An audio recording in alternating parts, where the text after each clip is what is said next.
నమస్తే. ప్రస్తుతం మనతో పాటు సీనియర్ జర్నలిస్ట్ జగదేవ్ గారు ఉన్నారు. ఆయనతో మాట్లాడదాం. నమస్తే సార్. నమస్తే సార్, పవన్ కళ్యాణ్ గారికి ఒక రకమైన దాడి జరుగుతుంది, అది బ్లేడ్లతో అని చెప్పేసి అంటున్నారు. అయినప్పటికీ అంటే అంటే ప్రజల్ని కానీ కార్యకర్తల్ని కానీ కలవడానికి వెళ్ళే టైంలో ఇలాంటివి జరుగుతున్నాయి అని చెప్పేసి అంటున్నారు. అయితే పిఠాపురం నుంచి ప్రతి ఓటర్కి ఫోటో ఇస్తా అని చెప్పేసి కూడా అంటున్నారు.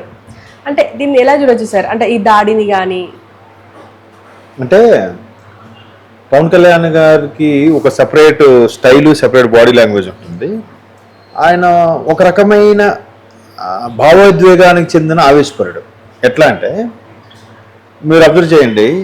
అంటే ఎట్లా ఎందుకు చెప్తున్నానంటే ఆ మధ్యకాలంలో ఇలాగే ఆయనకి అమరావతి రైతులు సానుభూతి సంబంధించి దేనికో సానుభూతి ప్రకటించడానికి వెళ్ళేటప్పుడు కూడా ఇలాగే పంపించకపోతే రివర్స్లో వస్తూ ఆయన టాప్ పైన ఇట్లా కాల్ చాపుకొని కూర్చొని అదొక పెద్ద ఫ్యాన్స్ అందరూ ఓ పెద్ద వైబు అన్నట్టు ఫీల్ అయ్యారు.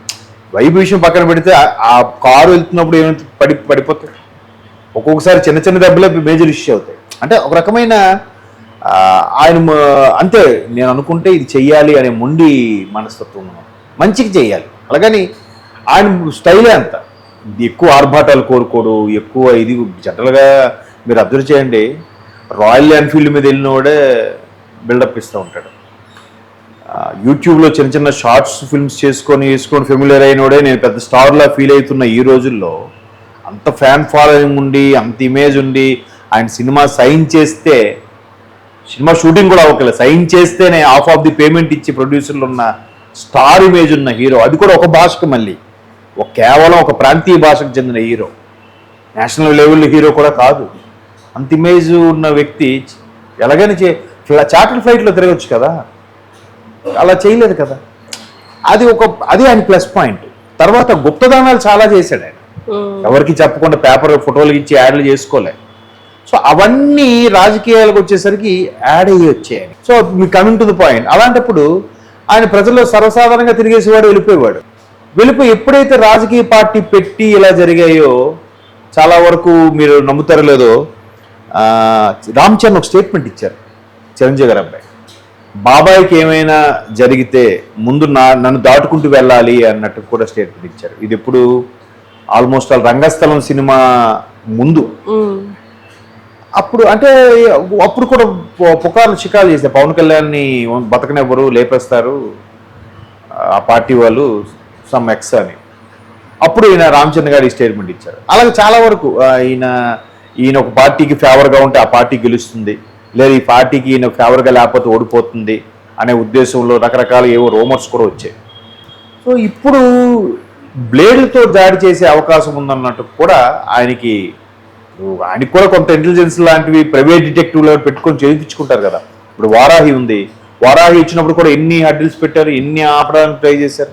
ఇప్పుడు ఆయన ఒక ఎమ్మెల్యే కాదు, ఆయన తరపున, ఆయన పార్టీ తరపున కానీ కనీసం ఒక వార్డు మెంబర్ కూడా లేడు నాకు తెలిసి. ఎందుకు అంత భయపడటం, ఎందుకందుకు ఆయనకి అన్ని అడుగడుగున ఆటంకాలు క్రియేట్ చేయడం.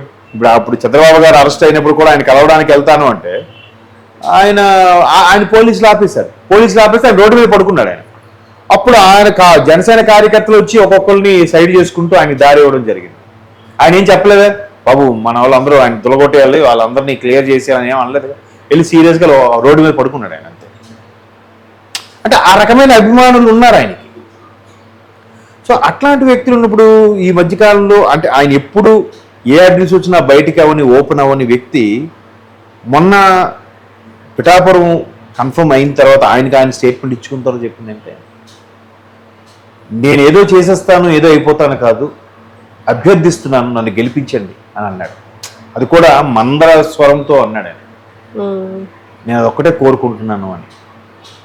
సో అలాగా ఇప్పుడు ఆయన ప్రజల్లోకి వెళ్ళి అన్నీ చేద్దాం అనుకుంటుంటే అంతే. ఇప్పుడు చాలామంది వచ్చాడు ఇక్కడ, చంద్రబాబు గారికి అమ్ముడిపోయాడు, చంద్రబాబు గారు ఏది చెప్తే అదే చేస్తాడు, దత్తపుత్రుడు అనుకుంటే, సినిమాల్లో కూడా ఏదో ఒక ఎంపీగా ఏదో ఉండి, రాజ్యసభ ఎంపీగా ఉంటూ సినిమాలు చేసుకుంటూ బిజినెస్ చేసుకుంటే చాలదా?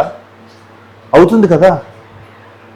ఎందుకు అసలు అవి ఎంపీగా ఉన్నప్పుడు కూడా చాలా సంతకాలు పెడితే వస్తాయి కదా, అలా చేసుకోవచ్చు, సినిమాలు చేసుకోవచ్చు, ఇమేజ్ డ్యామేజ్ అవ్వదు, ఇంత తాపత్రయం ఉండదు, ఎంత కష్టపడే అవసరం లేదు, ఎంత మెంటల్ టెన్షన్ తీసుకోవాల్సిన అవసరం లేదు కదా.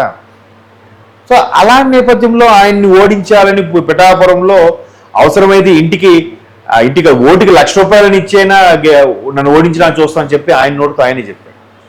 చాలా జరుగుతున్నాయి. అంటే ఒకవైపు తీవ్ర స్థాయిలో ఎలాగైనా ఓడించాలనే వాదం ఒకవైపు ఉంది, ఎట్లాగైనా ఈయన సీట్ అయినా గెలిపించుకోవాలి, ఖచ్చితంగా ఈసారి ఈయన గెలిపించి తీరాలి అనే కసి కూడా ఉంది ఒకవైపు.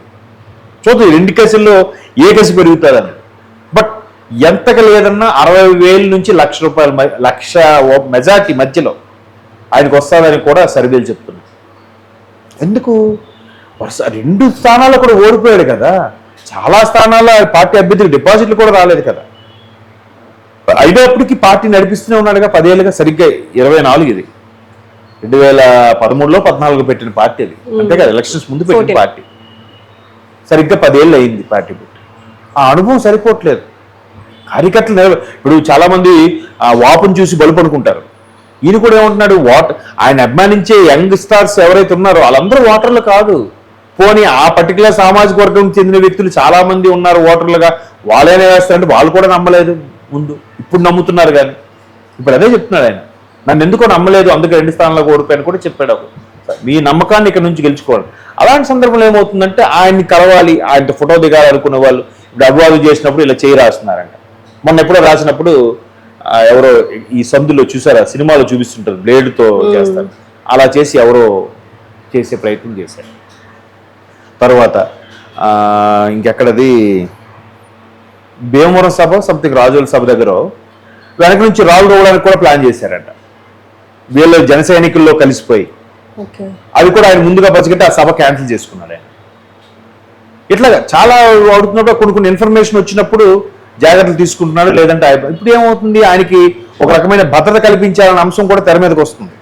అయితే దీన్ని కూడా విమర్శించేవాళ్ళు ఎలా ఉన్నారంటే, ఊరికే ఆయనకి భద్రతకి కల్పించుకోవడం కోసం ఎలాగో బీజేపీతో పొత్తు పెట్టుకున్నాడు కాబట్టి అక్కడి నుంచి ఏమైనా ఆటస్ వస్తాయనో, ఇక్కడ పోలీసులతో భద్రత పెంచుకోవాలనే ఉద్దేశంతో ఈ విధమైన నాటకాలు ఆడుతున్నాడు అనే వాళ్ళు కూడా ఉన్నారు. ఏదైనా మరి ఆయనకు అంత ఇమేజ్ ఉంది కదా, ఆయనకు కనీసం వార్డు మెంబర్ కూడా లేని పార్టీకి ఆయన ఇచ్చే స్టేట్మెంట్కి ఎందుకు ప్రతిసారి కూడా ఆయన మీదే విమర్శలు గుప్పించినందుకు? ఆయనకి ఇమేజే లేదనుకుందాం కాసేపు, ఆయన అసలు నాయకుడే కాదు, మరి ఎందుకు విమర్శలు గుప్పిస్తున్నారు? చంద్రబాబు నాయుడిని దురిపడుతున్నారు, పవన్ కళ్యాణ్ని దిగుపడుతున్నారు, మోడీ గారిని మాత్రం దిగుపట్టండి. మోడీ గారి దగ్గర వచ్చేసరికి మోడీ గారనే అంటున్నారు. ఎందుకు అంటున్నారు ఇంకా వాళ్ళకే తెలియాలి.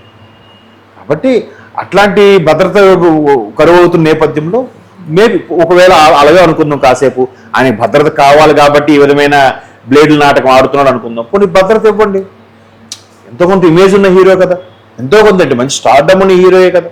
అలా కాకుండా ఎంతో కొంత ఇమేజ్ ఉన్న నాయకుడు ఎప్పుడు అనుకోవచ్చా? ప్రజల్లోకి ఇప్పుడిప్పుడే చేరువవుతున్న మంచి బలమైన నాయకుడిగా కూడా అనుకోవచ్చు కదా. ఇప్పుడు షర్మిలా గారికి కూడా తగ్గించేశారంట, మళ్ళీ 4x4 ఉండేది 2x2 చేశారంటే 1x1 చేసేసారంట ఆవిడకి సెక్యూరిటీని. ఆవిడ కూడా మొర్రోం అంటుంది, ఆవిడ కావాలని నన్ను ప్రభుత్వం ఈ విధంగా చేస్తుంది, నన్ను తిరగనివ్వకుండా చేయడం కోసం ఇలా చేస్తున్నాను. పైగా మహిళ కదా, ఆమెకు ఇంకో భద్రత పెంచాలి కానీ తగ్గిస్తారా?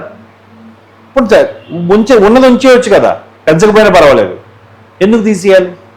వీరికి ఎందుకు దారి పొడవునా పెట్టుకోవాలి గార్డ్స్ని, వాళ్ళకి ఎందుకు తీసేయాలి?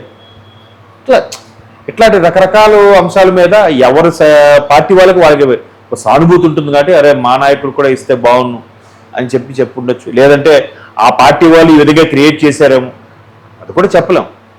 కాబట్టి ఇప్పుడు క్యాన్వాసింగ్ రిగ్రెస్గా తిరుగుతుంటారు కాబట్టి ఏదైనా అపాయం ముంచుకొచ్చే అవకాశం ఉండొచ్చు. కాబట్టి ఆయన కూడా జనరల్గా ఆయన ఊరికే నాకు సెక్యూరిటీ ఇవ్వండి అని అనలేదు కదా. ఇంతకుముందు ఏమన్నాడు, నన్ను ఎవడేం చేయలేడు, నేను ఎలాగా తిరుగుతాను, నన్ను ఎవడేం ఏం పీకుతాడో చూద్దాం అన్నట్టు కూడా మాట్లాడాడు పవన్ కళ్యాణ్. నన్ను విమర్శించే వాళ్ళు కూడా చెప్పు చూపించి మాట్లాడాడు.